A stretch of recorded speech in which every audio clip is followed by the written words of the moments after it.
من بعد 6-0.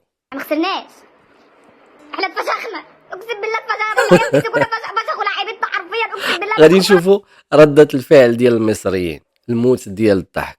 الناس واخدينها عادي جدا، ما عجبهمش الحال ولكن بالضحك والنشاط. وكاين واحد الجمهور اللي كيتكرى، واحد الجمهور اللي بغى يلعب مع المغرب، راه كاين واحد الجمهور كيتكرى ديما كيشجع ضد المغرب. ما عرفتش منين خرجوا هاد البوصباعيين. سمع 3-0 3-0 الفريق المصري 3 أهداف، الفريق المغربي 0. باينه بلي ما صعب، ما صرني نقول لك حتديها شو هي خلاص جوج بواحد ماتش غير ومصر تربح ان شاء الله.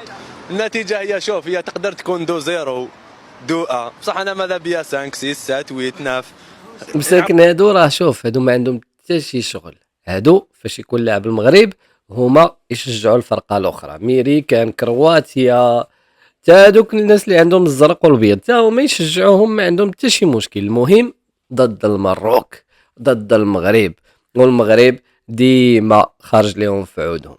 حنا كنهضروا على البوصباعيين، كاينين جزائريين اللي شجعوا المغرب وكاينين جزائريين اللي ديما مع المغرب، ولكن كاينين البوصباعيين كيخرجوا لينا في هاد القنوات هادو.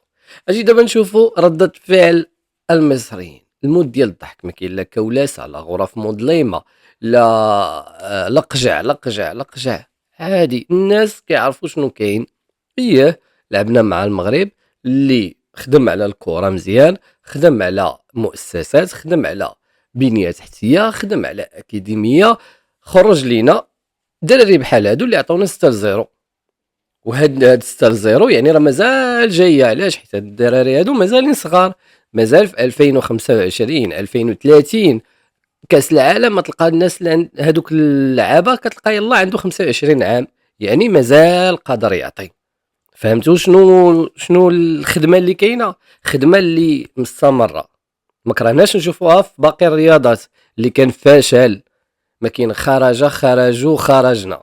هادشي اللي كنا كنشوفو في الرياضات الاخرى، ما عدا البقالي اللي جاب لنا ديك الميداليه، وهادو جابوا لنا النحاسيه، مع العلم اننا ما راضيينش بهاد النحاسيه، حيت المنتخب المغربي كان خاصو يكون اكثر من هادشي هذا اللي كنشوفو، كان خاصو ينافس على الذهبيه وكنا قادرين نديوها. ما فهمتش شنو واقع. راكم عارفين شحال من واحد كيقول لك الخطه، شحال من واحد كيقول لك التدخل ديال شي وحدين، راه واخا غلبوا راه مازال كنقولوا نفس الهضره، حيت داكشي اللي تشاف وداكشي اللي شفنا في هذوك الماتشات. ما علينا، اجي نشوفوا دابا ردة فعل الاعلام المصري. المغرب كله كوره رايحه على الجول بتجيب جول. لقيت الشوط الاول 2-0، في نص الشوط الاول قفلت. اللي حصل النهارده بيوضح الفارق الكبير بين ناس بتفكر وبتخطط وبتدرس وبتجهز لأجيال لسنوات قادمة، وناس مش عاوزة تتحرك ولا تفكر. لعنة أمون عليكم، لعنة أمون عليكم، أمون لن يغفر لكم أبدا. يا جماعة ده الفرق ما بين حد بيبني كورة وحد ما بيبنيش كورة. هاي 6 يا فضحتنا في كل حتة قسما بالله. الحمد لله ان ما خسرناش 10 ولا 12 ولا 14. ما خسرناش. واحد الحاجه ما بغيتش نهضر عليها، هو داكشي اللي كان وقع ما بين مصر والجزائر، والخروج ديال المصريين وشنو كانوا قالوا في الجزائر، وخروج ديال فنانة كبار وشنو كانوا قالوا في الجزائر، ورجعوا السمطة شويه اللور. في 2019 الجمهور المغربي خارج في الشوارع كيتفرج وكيشجع الجزائر، باش يخرج لك بوصباعي يهضر بحال هكا. تفكر شنو كانوا قالوا عليك المصريين وشوف شنو قالوا عليك المغاربه. يا وليدي، وفي الاخر تخرج لينا بحال هكا، بحال هادي، بحال الاستقلال ديالك.